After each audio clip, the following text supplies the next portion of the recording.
संत गाडगे बाबा जयंतीनिमित्त आज आपल्या सातारा नगरपालिकेनं स्वच्छता मोहीम हातात घेतलेली आहे.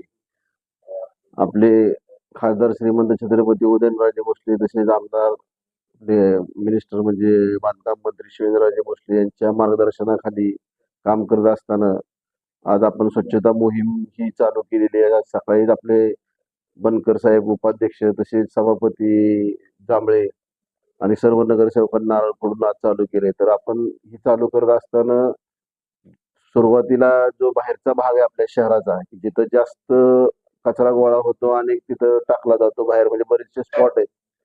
या अशा ठिकाणावरून आपण चालू केलेली आहे. 23 नंबर वॉर्डपासून ऍक्च्युअल जे काम आहे ते आजपासून काम चालू आहे. त्यात आपण प्रत्येक वॉर्डातलं एक 2-2 माणसं प्रत्येक वॉर्डातली बाजूला घेऊन स्वच्छता कर्मचारी अशा सगळा स्टाफ एकत्र गोळा करून ही स्वच्छता मोहीम चालू केलेली आहे.